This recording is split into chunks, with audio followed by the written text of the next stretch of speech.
Hello, it's that time again. Get up, get off the couch, and tackle your own to-do list. Welcome to Just Ask Bob Live. I am your host, Bob Assadourian. This show is interactive. We welcome all your home rental questions. Doesn't matter, anything from the foundation to the roof and in between. Contractor disputes, contractor issues, call them in, send them in. You can send your questions very easily. Email them at askbob@cable14.com. Tweet them at justaskbob. Or if you're old school, pick up the phone, 905-645-3232. I promise to always do my best to answer your questions right here live on the show. This show has a concept. We don't just throw the episodes together. There are two goals here. Number one, that'll please Bob the most, is to motivate you. DIY, do it yourself. To get up, get off the couch, put up the kitchen tile backsplash, install a water maker, ice maker line to the fridge, right to kitchens, basements, bathrooms, decks, and much, much more. You know, we live in a society, we live in a day and age where big box stores, they host seminars. The internet is full of information. My shows are online. You can learn. You can actually learn. And one of the most valuable things is nobody can take the bragging rights from you. You get the credit, you did the job, and you save yourself bags and bags of money. Believe me when I say that. A lot of these projects are repairs in the home. In some cases, well over 80 to 90% of the cost is labor, and a small amount is the material. So think about how much money you can save and reinvest into other areas of your home or pay that big mortgage down. Now, second goal of the show, or second aspect, if you absolutely refuse to get up, get off the couch for whatever reason, maybe the ladder's not tall enough, maybe you don't want to climb the roof, you don't feel safe, this show will once and for all demystify the process in hiring the right contractor for you in your own home. Number one, let's kick it off with the licensing. Very important, I talk about this. I am a licensed contractor, so the host of this show holds a ticket. Unlike a lot of reality television shows, our municipality actually cares for the residents and licensing us contractors, so we're vetted right at the source from the city. Heavy examination on the Ontario Building Code, which is right behind me. So that's very important beginning to finding the right contractor for you in your own home. You know, how many of you there, out viewing this right now, open your mind's eye and think. How many of you have encountered the so-called grumpy contractor? He begins the job, you ask him a question, he barks the answer out. You ask him a second question, he barks the answer even louder. Or maybe he's the type that doesn't return your emails, doesn't pick up the phone. You have to use a call block to call him to get a hold of him, to tell him his work's inferior. He's got to get himself back there to correct it.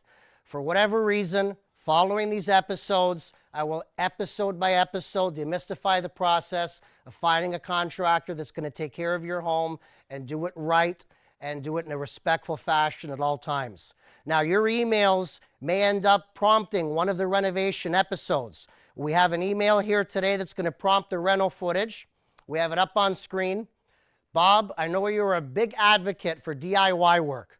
However, I noticed that you really do not endorse homeowners doing their own DIY electrical work. Why is that? William from Dundas. Excellent question, William. Makes a lot of sense. Okay, let me give you an analogy. Again, close your mind here and reach in and think. If you try plumbing and you screw it up, you might get your socks wet.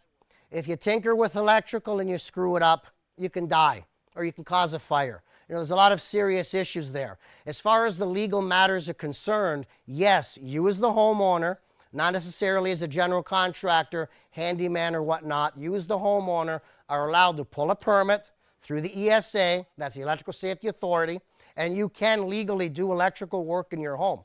I mean, minor stuff right from rewiring the whole home, as long as it's inspected, as long as it's done properly.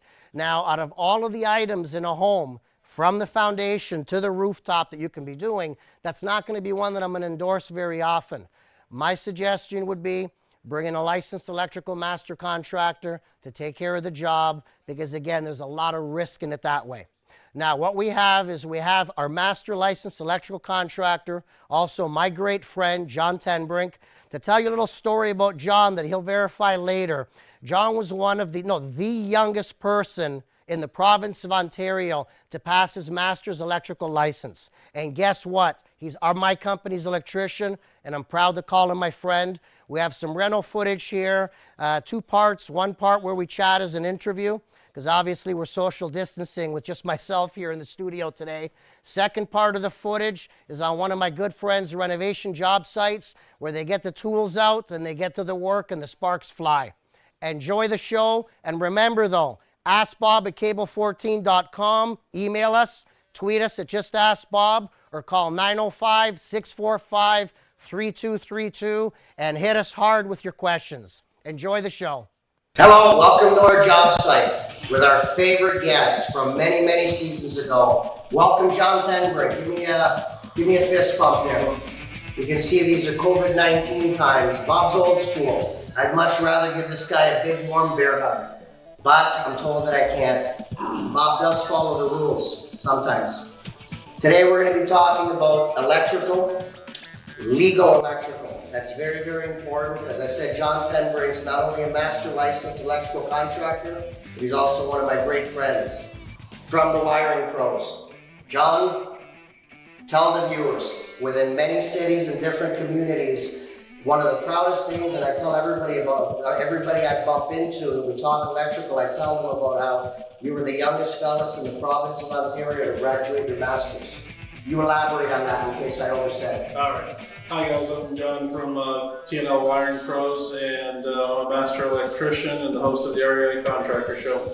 As Bob was saying before, I did things a little early, so I got my full electrical license at 22 and I got my master's license at 25. At the time it was a record, but I'm not sure. I'm a little older now. Has that record been broken to date? Never looked into it.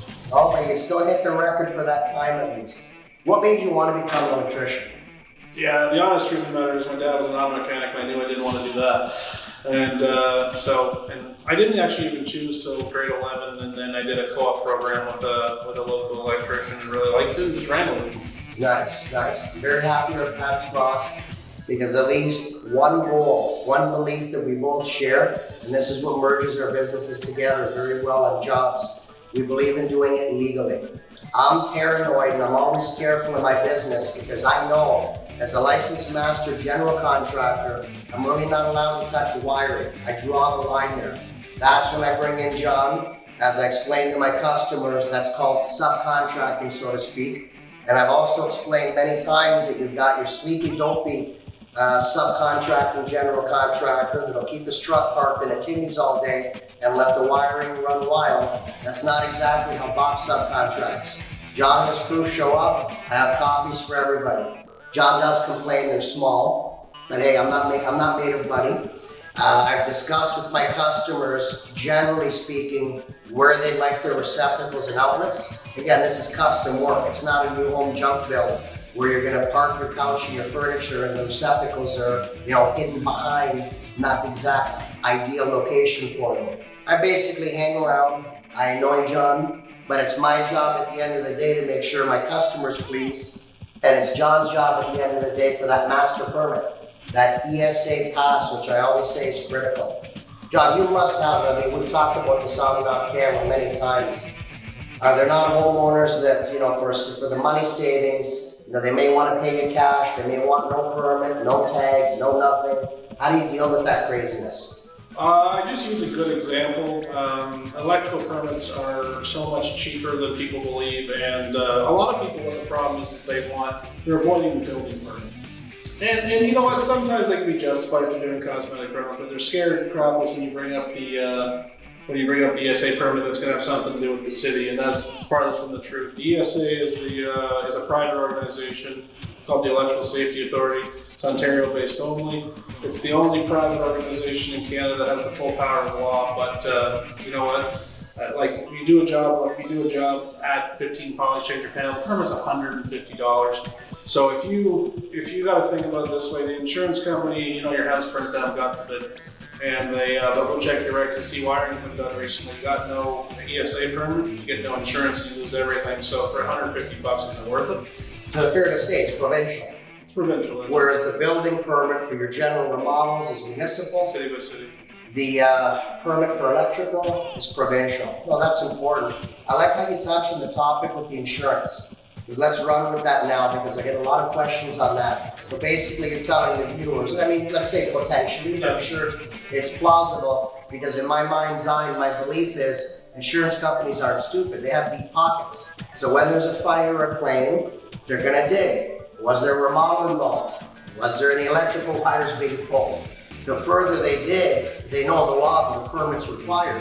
So if you violated the law, violated the permit requirement, as John says, I can easily see a possibility the insurance may null and void the coverage. Yeah, it's happened before. A lot of emails my office receives is regarding insurance non-renewals or insurance cancellations, and it's typically always based on knob and tube. Maybe once, twice I can think of aluminum wire. Yep. So I mean, can the insurance companies do that? You know, we live in a free society, I would think. Unfortunately, they control their own rules, but like the knob and tube aluminum, there's different ways to handle it. You know, there is still a couple insurance companies that will insure knob and tube, I believe. I'm not going to quote it, but I believe But so. are they expensive? Yeah, for the premiums, double, triple. So It's better I mean, to have it replaced. it's better to have it replaced and for the long and for the value of your home. So for knob and tube, that's something you don't really want. That's not a homeowner job. That's something you want a professional in. Aluminum wiring is actually not a big deal if you know how to handle it and you just got to maintain it. So, you know, aluminum, you can just have an electrician in, they can retrofit it to copper tails, get an ESA permit, 1-day process, and then your insurance company will be satisfied. Well, John, let me run with what you just said again. You hit the nail on the head there regarding something a homeowner shouldn't do. Yeah. You were meaning about the knob and tube. Yeah, there's certain jobs that aren't homeowner based. You have the legal right to do so. Oh, no.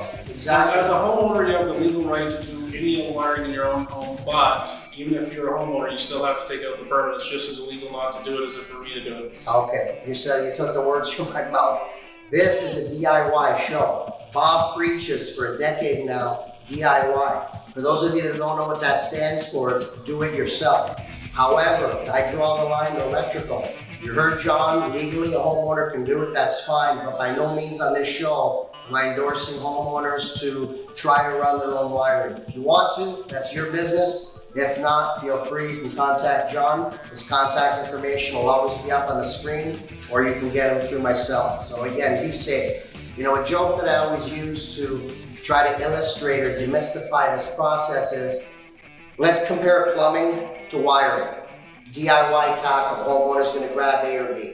If you screw up the plumbing, you're gonna wet your socks. If you screw up the wiring, it can kill you. So again, this is the pro, this is the man to take off with it. Now John, a little earlier in the so-called green room, we're now talking off camera. You told me about some renovation horror stories and nightmares. The one that stood out in my mind is the fellow that actually got arrested. I believe the book was finally thrown, and what I often refer to as the crooked and unlicensed contractor, and in this case, he was phoning up as an electrician. Please, John, take that story off there with the viewers. Yeah, this was a few years ago, and I believe it was just outside of Toronto, but there was a, we're going to call contractor, but it's not an electrical contractor, and he had been caught multiple times doing electrical work without a permit. And I believe the situation was he ended up causing damage or he caused bodily damage on their wiring, and I believe he was fined in the millions of dollars range, and he got sentenced to like 18 months in jail, so they don't mess around with this stuff. It's a quick overview. As a licensed electrical contractor, you could hire me to do work. If I was just a licensed electrician, which I am, but I'm not running through a business, you can't legally hire me. It has to be a licensed electrical contractor with ESA. You can find all electrical contractors licensed with ESA on their website. It's at esasafe.com. Or John, while you're on that, because I'm hoping this will be on the screen now, I'm hoping I gave it to them correctly. Let me give it a stat. 1-888 ESA safe. Yeah. Did I get that right? Yeah, that's correct. I remember that from 1 year ago when I had John. Actually, sorry, it's 1-877 ESA safe. Okay, 1-877 ESA safe. ESA safe. Either way, it's important. You know, I always say this when it comes to at least my types of rentals. Call your municipality. Tell them you're proposing a gut in the bathroom. Ask is a permit needed, is a contractor licensed. Well, if you're looking at wiring work, again, visit the ESA website or contact them. all licensed electricians are on that database, correct? So very easy for a homeowner to make sure the electrician is not just an electrician, an electrical master. So it's electrical contractor, so they call that LEC.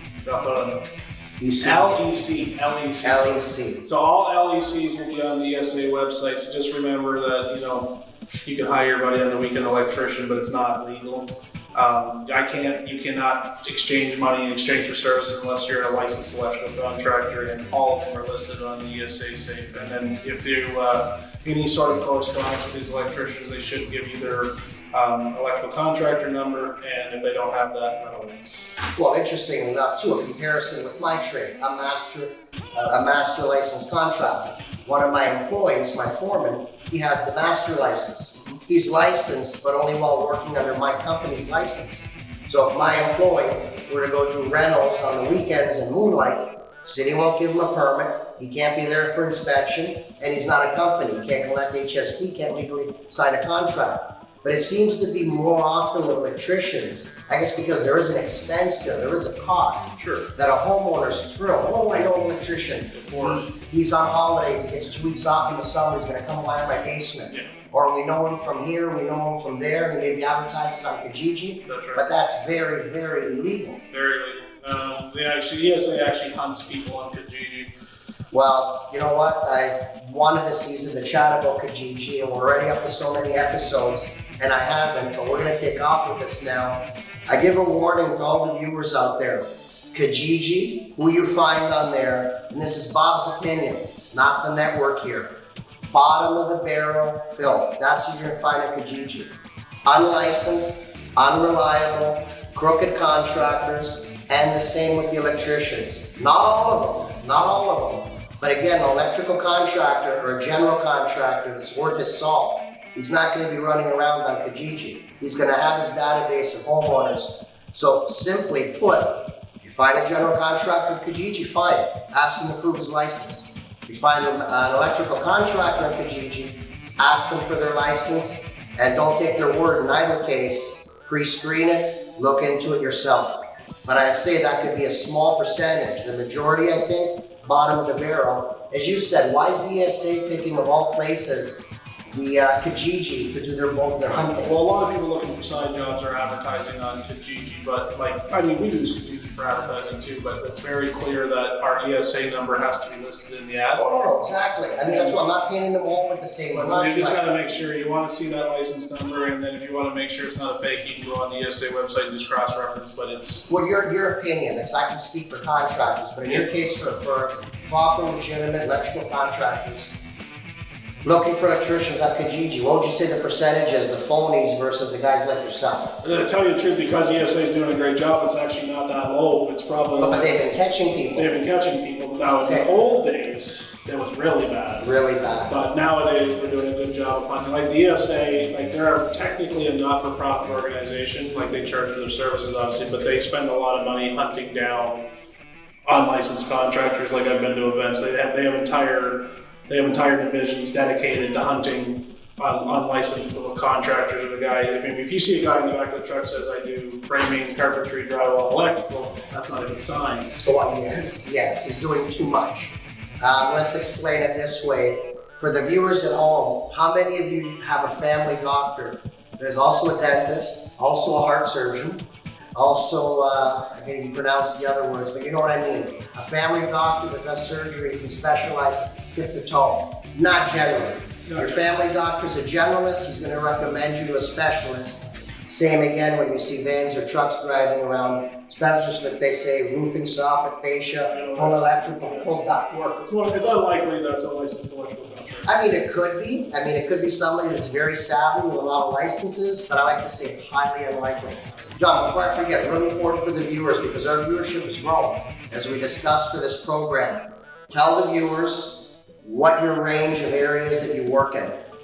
For the electrical, we have a pretty wide range. We'll go from Toronto to Niagara Falls to Brantford to London. Excellent. Our primary, to be honest, our primary service market is the Hamilton and Niagara market, but we are willing to travel especially for Bob customers. For our viewers. John's different than me. Bob doesn't enjoy driving, so depending on how far you're calling from, I may just give you a referral advocate for you, or give you advice. I prefer to short drive or work all day and go home. Welcome back to Just Ask Bob Live. The emails have been pouring in. We're going to take a quick break. Stay tuned. We're going to be right back.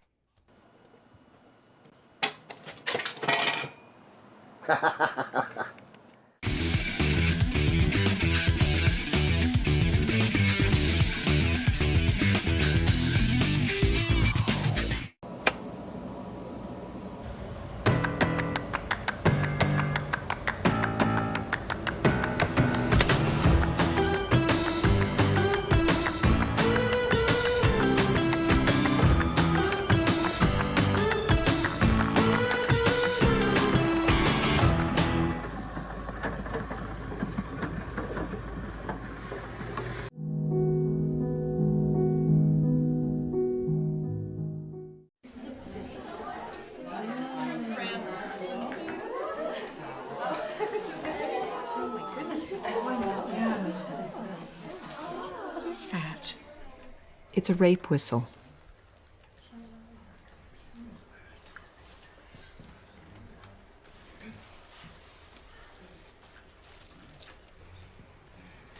The Canadian Women's Foundation, moving women and girls out of abuse and poverty and into confidence. It's about sharing and caring. It's about doing and belonging. It's about living life to its fullest. And it's about laughing out loud. We are L'Arche Canada, and we're about witnessing and sharing the gifts of all people. Learn more about us today. When I was young, I was plagued by fear and self-pity. My life was in shambles. At first, I never drank on the job, but eventually I did. Removing alcohol wasn't enough. It left me depressed. That's where AA offered a solution. I remember sitting in the AA meeting and thinking, I finally found a place where I belong. AA not only keeps me sober, it helps me live a much better life. If you have a problem with alcohol, contact AA. It works for me. And for me. And for me.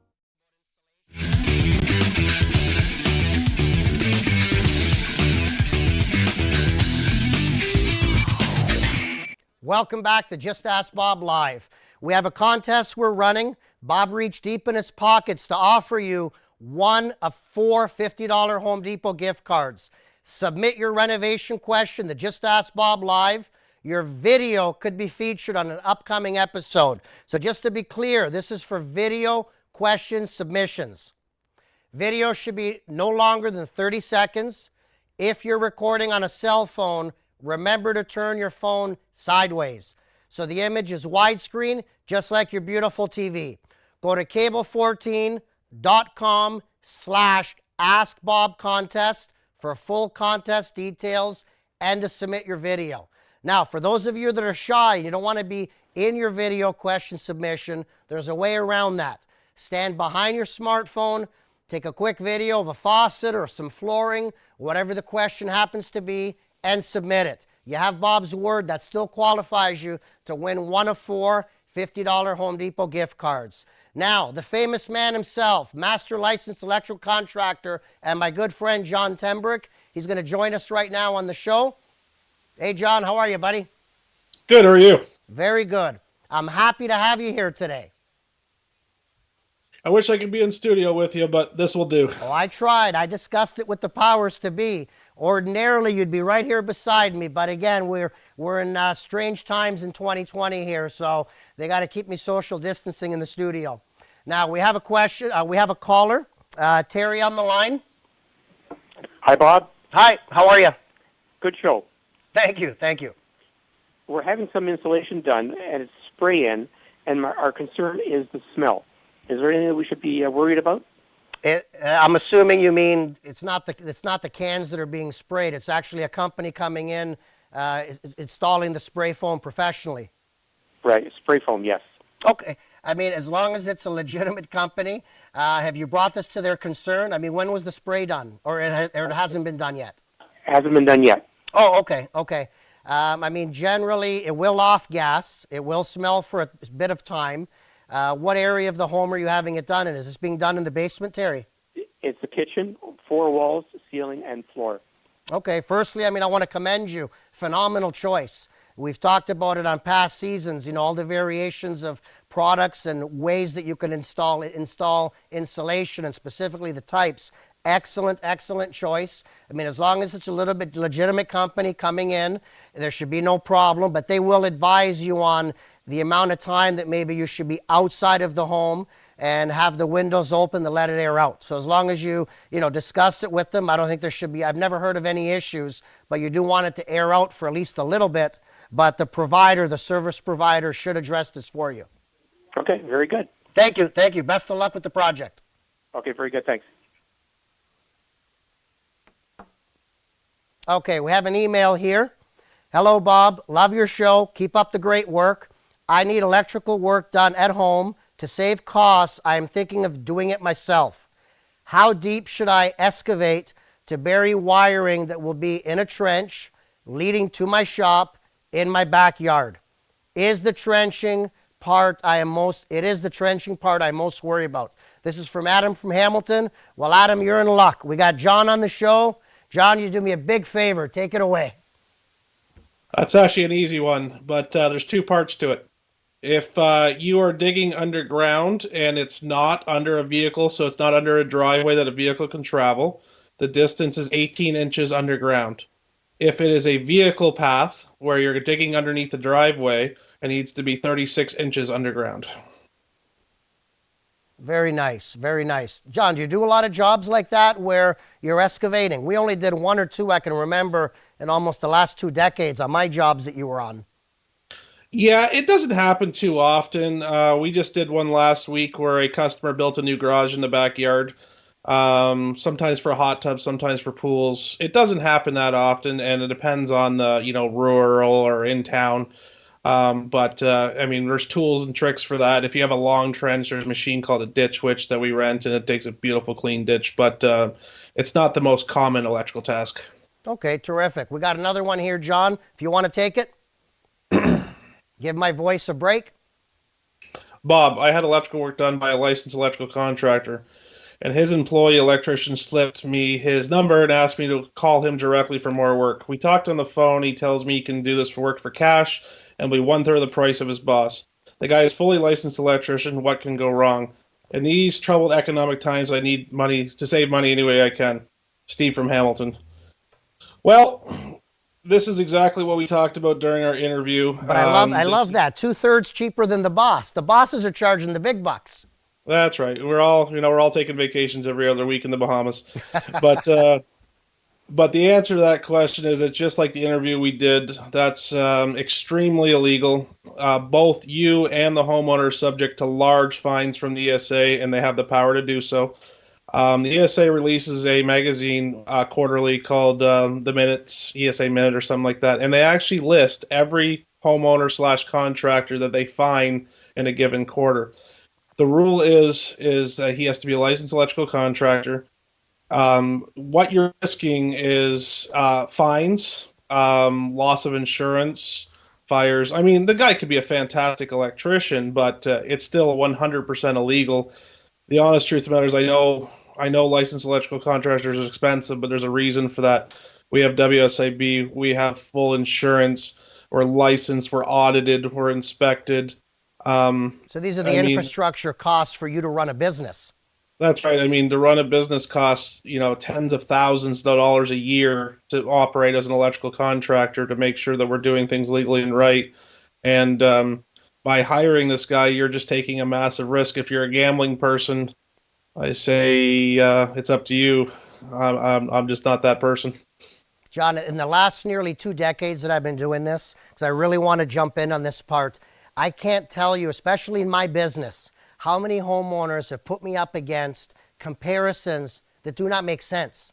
I don't like to argue with the homeowner, especially when they're not even my customer yet, but I leave them with one thought. If I can plant one seed in their mind, is compare a banana to a banana, compare an apple to an apple. I really, really try to get that into their mind's eye because they're not understanding, and I'm sure this is the same in your business, but in my business, the handyman or the phony baloney contractor, the crooked overcharging guy, He's running around in his minivan, his wife's minivan. So he's paying insurance for personal use. My truck, I'm paying commercial liability. So I'm paying 2 to 3 times more insurance than him.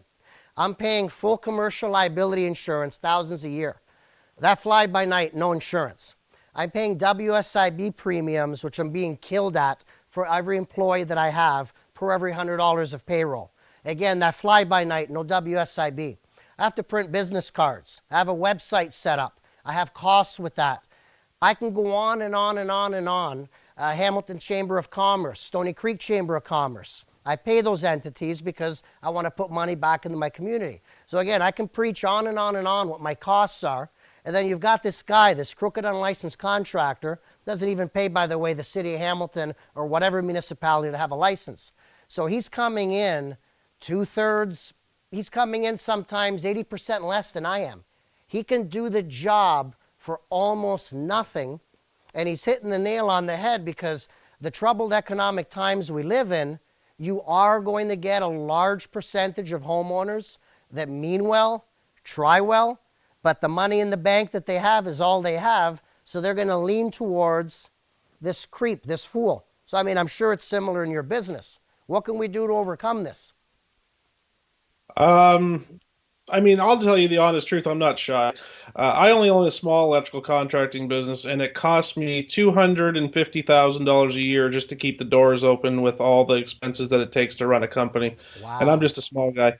So the problem is now electrical, it's less rare than obviously as a general contractor because the barrier to entry is far less to be a GC. But speaking on the electrical show, I mean, this is why we support DSA and their conquest to get rid of all the licensed illegal people.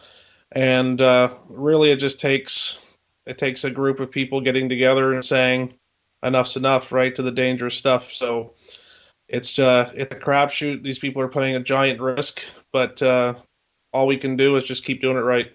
Terrific. What I found, at least over the last 10 years, is to educate people right on this very network. That's my purpose here. Education and demystify. We've got another email to take. John, want to take this? Oh, actually, John, I'll take this one because I've got some props here. Hey, Bob, Sure. Can you please explain the difference between GFCI and AFCI protection? This is Tina from Ancaster. Phenomenal question, Tina. And I brought some props today for the viewers. So we have them right here. They look very similar, but they're very, very different products. So for John, there you go, John. I brought the props. You can explain them. Take it away. Okay. So ground fault circuit interruption is the term for GFCI. That's been around for a while now. Arc fault circuit interrupter, which is AFCI, has only been around for the last 12, 15 years. What the difference is a ground fault circuit interrupter is like a mini computer. And the old saying, what goes up must come down, gravity. Well, in electrical, what goes out must come back in. And what the difference is, so if there is power going out and not coming back in, someone is being electrocuted or it's leaking in your house or causing a fire. And what a GFCI does is it reads the math, and if it's 1/10 of a milliamp, which is very small, off, it trips. And that's going to provide fire and shock protection. An AFCI, arc fault circuit interrupter, is a fire prevention device, and what it does is it senses arcing. Arcing is the heat of the sun. It's that hot. It's like an arc welder. And if there's arc welding happening in your house, there's likely to fire happen. And what it does is it reads the whole wire from the panel, and if it notices that surge that which arcing causes, it shuts itself down and protects the fires. So this has only been in electrical for, again, about 12 years now. It started off by just bedroom receptacles, and now it's expanded to almost the whole house minus the kitchen and your bathroom receptacle. And it's a fire prevention device. When it first came out, they did a study in the States, and it eliminated electrical fires by 90%, and that's why we use them today a lot. Wow, John, let me add to that question now. The viewers can see them here. These obviously are receptacles. Please explain to the viewers another option, I believe, is to, instead of using receptacles, use this form of an item in a breaker, circuit breaker that'll go in the panel. Tell the viewers about that option and the difference. So there's a complicated answer to this that we don't have time to explain, but an arc fault is more than likely going to be installed in your panel in a breaker form because we need to protect the whole wire from the panel to the device. A GFCI is more than likely going to be used at the point of exit, so your bathroom, your kitchen receptacles within 5 feet of water or exterior. The GFI breaker is, it could be $80 to $100, where a GFI receptacle is about $20. Now, if the complicated answer for the arc faults is sometimes old panels don't accept the new breakers, and there is a way to get around that. That would be having to use a special wiring device called mechanical wiring protection. So for people that understand electrical, it's the metal cable called BX. And you have to run the BX from your panel to the first device. And then that arc fault circuit interrupter receptacle gets installed at that first device and protects the rest of the wiring. Terrific, terrific. Now, John, if we think back now on a lot of the jobs you've done for me, my biggest worry when I'm out quoting or looking at a basement, kitchen, or bathroom reno is the complications that may arise out of these old panels that are in, century-old Hamilton homes.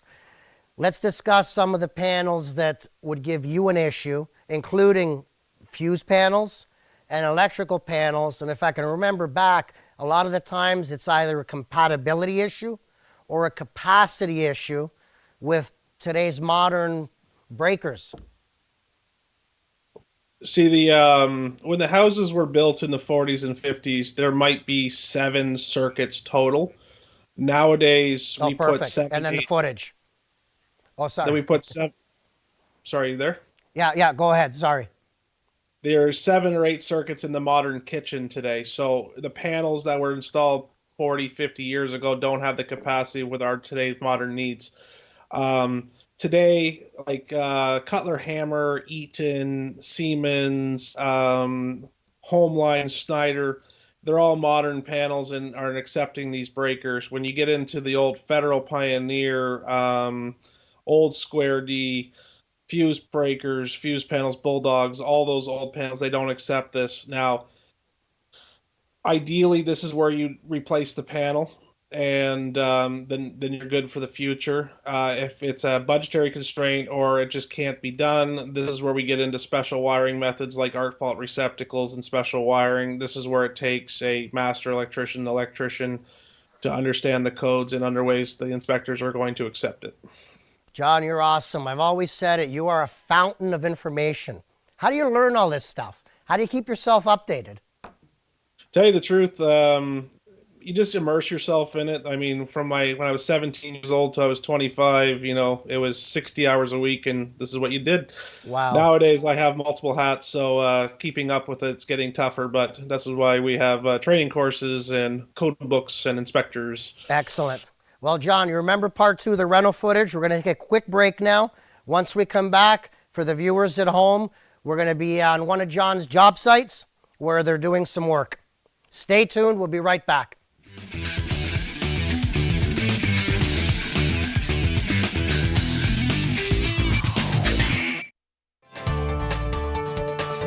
Hi, I'm Terry Cook, host of Hamilton's Vital Signs, a show that focuses on the work of the Community Foundation, but also of the many vibrant contributing leaders in our charitable sector in Hamilton, making a difference each and every day. You can watch us Tuesday at 2, 5, and 8 here on Cable 14. Be well and be safe.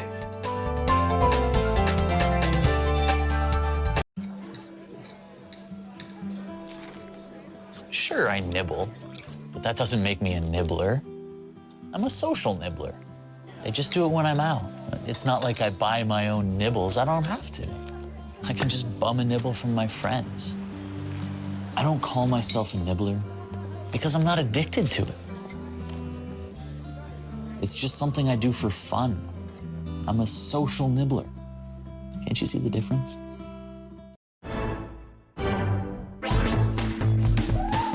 Hi, Hi, I'm Laura Babcock, host of The O Show here on Cable 14. And during this pandemic, while we're all staying home, staying safe, and practicing social distancing, we're still going to talk to the Hamiltonians who are making news. We'll keep having those same great discussions on important topics that matter to you.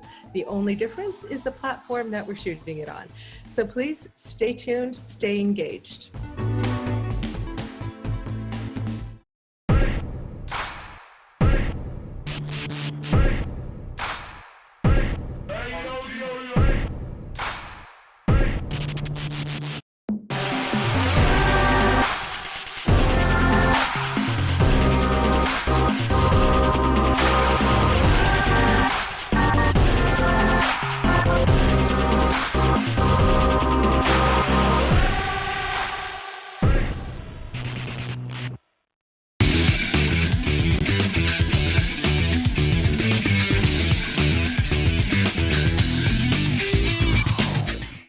Welcome back to Just Ask Bob Live. John, this is your job site, your footage. Want to tee it off? Yeah, absolutely. So this is a site we are just finishing up. This is a duplex conversion, so the homeowner has changed it into 2 family dwellings, and this house has been rewired. So what we're doing in this video is we're actually upgrading the hydro service, and we're adding an additional meter, so each unit has its own power. So we're installing, in this video, you're going to see a new meter base installed, some new conduits installed, some wire pulled, and then and after that, the hydro hooks up. I don't think you got that footage, but and after this video is done, each unit has its own electrical panel and meter. Beautiful. Let's roll it.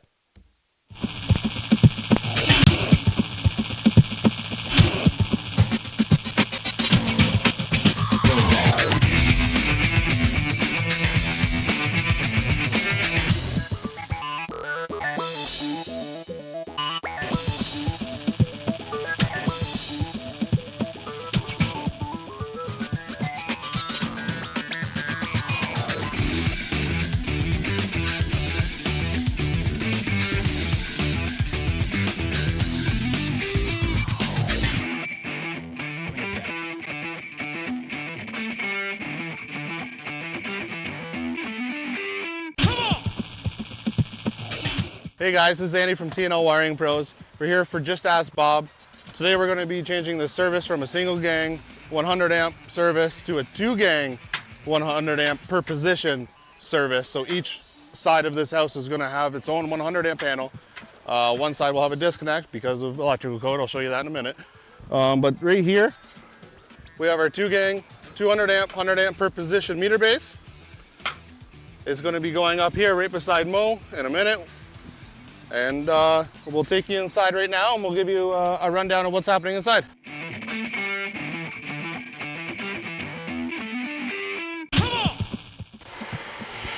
So in this unit here on the left side, we're going to be installing this 100 amp panel. We already wired, we pre-wired it. All the circuits are going to be coming into this one for this side. It's just a lot easier to have a panel here than 2 downstairs in a common space. This is in a commonly shared basement. So one is going to go here, and then the other one is down on the other side of the house.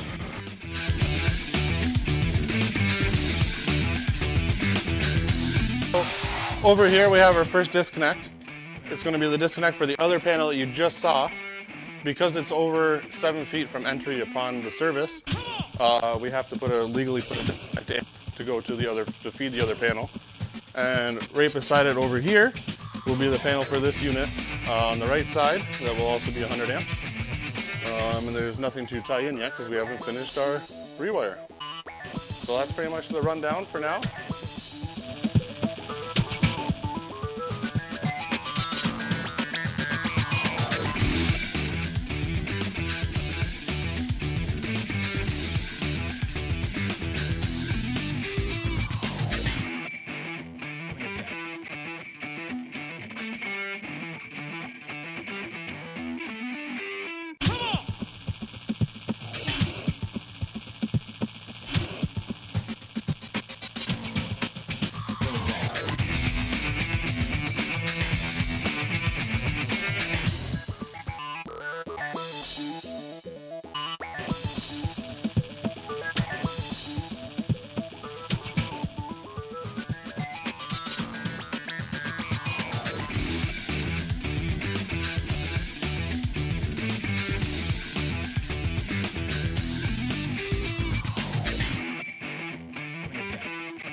when you do a mast like this, if the mast comes through your roof and is 4 feet above the roof line, you are required to have a guide wire. That's just so the tension of the wires pulling from the hydro pole doesn't pull your mast over. So pretty much if you look up there, the guide wire keeps it from pulling, so then everything stays nice, straight, and strong.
Hey guys, so this is our finished product. The line wires are done, as you can see here. The load wires. So unit A is right here. Unit B is right here. We got our neutrals tied in the back. And of course we have our no-locks, our antioxidant agent on all the wires, so this would stay nice and healthy for a very long time as well. Everything is strapped up all the way back to the LBs where Mo is working. And we're just about wrapping up here.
One other thing, guys, when you're doing a service like this, it is important, actually any work, that you have to have a permit for anything. So right now we're just waiting on the inspector to come by, inspect all our work. Once he gives us our pass, we can close it all up, and at that point, from the meter up is now property of Hydro, and then from this point down is all property of the homeowner. So if anything happens, unfortunately, if anything happens here, that's on the homeowner to fix or repair. Welcome back to Just Ask Bob Live. Hope you enjoyed the phenomenal work of our wiring pros. We're taking a quick break. Stay tuned.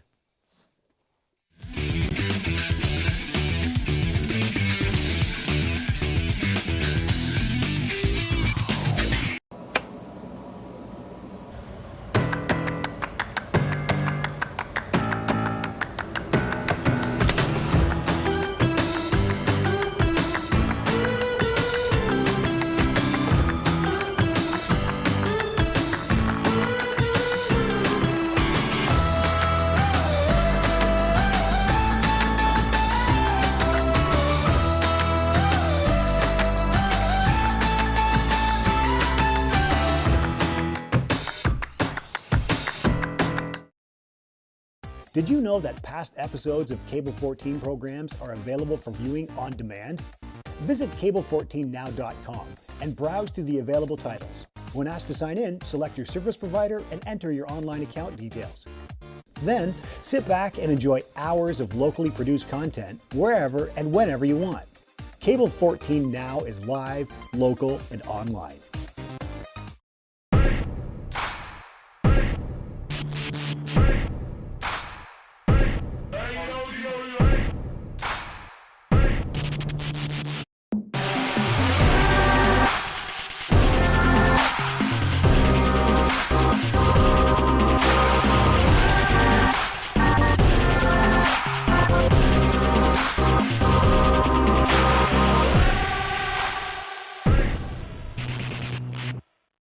Hi, I'm Jed. I lost my leg in a lawnmower accident. Now I'm teaming up with the Ticats to tell kids to play safe. Go! Hey, Speedy B, what number you on? I'm Ron Hilton. Go as far as you can. Oh my, did you see? Yeah, how you get down there with the ball, bro? Whatever game you play, man, say. A message from the Lion.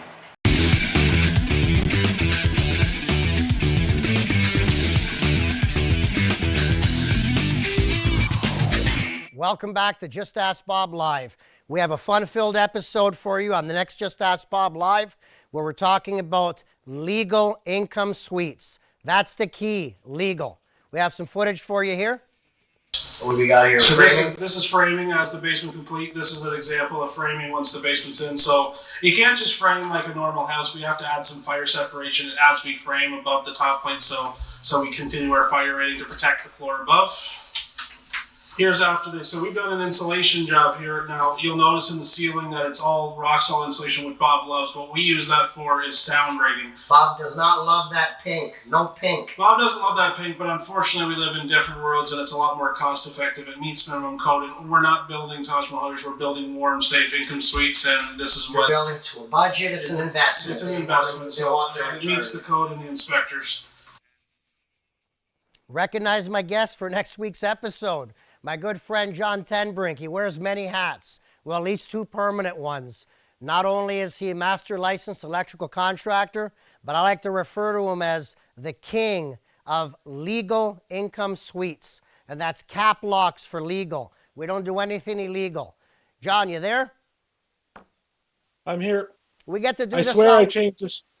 I swear I changed the shirt. I swear I changed it. We get to do this all over again, 1 week's time, next week live. Oh, I'm looking forward to it. I know you are. I know you are. John, from the bottom of my heart, heartfelt thank you for accompanying me today. You saved my vocal cords with taking on some of those emails and some of those readings. I very, very much look forward to seeing you next week. Thanks for having me on, Bob. Thank you for being here. For the viewers at home, again, this show is interactive, so you can always send your information to Cable 14. You can email us at askbob@cable14.com. Tweet your questions at Just Ask Bob, or you can pick up the phone during the program, 905-645-3232. We have a contest also running. Please don't forget, you can win one of $50 Home Depot gift cards. Submit your renovation question to Just Ask Bob Live. Your video question could be featured on an upcoming episode. Video should be no longer than 30 seconds. If you're recording on a cell phone, remember to turn your phone sideways so the image is widescreen, just like your TV. Go to cable14.com/AskBobContest for full details and to submit your video. Best of luck. Don't forget to tune in next week.